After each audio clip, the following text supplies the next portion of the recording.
ሰበር መረጃን እነሆኝ በምርቃት ዕለት እዛው ዩኒቨርሲቲ ውስጥ ስራ ያገኘችው ሊና አዲስ አበባ መጋቢት 5 2018 ዓ.ም በመደወላቡ ዩኒቨርሲቲ 18ኛ ዙር የምረቃ ስነ ስርዓት ላይ አንድ ለየት ያለና ልብ የሚነካ ክስተት ተመዝግቧል። ተማሪ ሊና ወዩ የላቀ ውጤት አስመዝግባ ዋንጫና ሜዳሊያ መሸለሟን ብቻ ሳይሆን ገና የመመረቂያ ልብሷን ሳታውልቅ የወደፊት የስራ ህይወቷን ዋስትናን አግኝታለች ማለት ነው። በማርኬቲንግ ማናጅመንት ትምህርት ክፍል ተማሪ የነበረችው ሊና ወዩ በቆይቷ በሴትነቷ የሚያጋጥሟትን ማህበራዊና አካባቢያዊ ተጽዕኖዎችን በጽናት ተቋቁማ ጥንካሬዋን በተግባር ያሳየችው ሊና 3.98 የሆነ ከፍተኛ አማካይ ውጤትን በማስመዝገብ ከ1600 በላይ ተማሪዎች መካከል የላቀች ኮከብ ሆናለች። ሊና ስለ ስኬቷ ስትናገር ለዚህ ውጤት የበቃሁት በርትቼ በመስራቴ ነው። ሴት መሆን በራሱ ፈታኝ ቢሆንም ፈተናዎችን በማለፍ ያጋጠሙኝን ችግሮች አጠናክሮኝ ለዚህ በቅቻለሁ በማለት ለሌሎች ሴት ተማሪዎች ተምሳሌት የሚሆን መልእክትን እንግዲህ አስተላልፋለች ማለት ነው። እናንተ ይህን መረጃ እንዴት አያችሁት?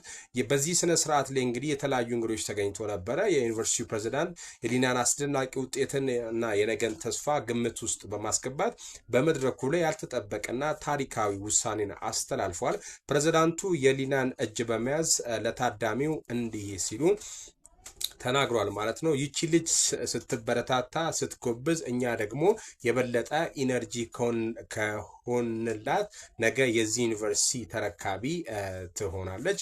የነገይቷ የዚህ ዩኒቨርሲቲ ፕሬዝዳንት ትሆን ዘንድ ዛሬ መሰረትን ጥልላታለሁ ሲሉ ተደምጧል። ፕሬዝዳንቱ አክለውም ሊና ከዛሬ ጀምሮ የዩኒቨርሲቲው ቋሚ የስራ ባልደረባ ስታፍ መሆኗን ከነገ ጀምሮ ደሞዝተኛ መሆኗን በይፋ አብስረዋል።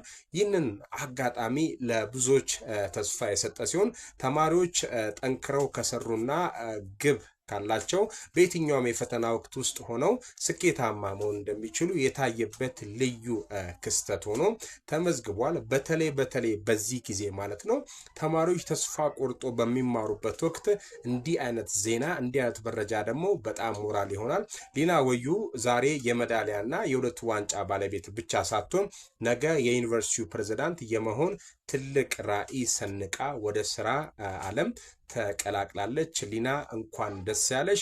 ይህ እንዲሆን ላበረታታችሁ ለደገፋችኋት በሙሉ ምስጋናና ክብር ይገባችኋል። መደወላቡ ዩኒቨርሲቲ ቆንጆና ምሳሌ የሚሆን ስራ የተሰራው መረጃው ሼር ይደረግ።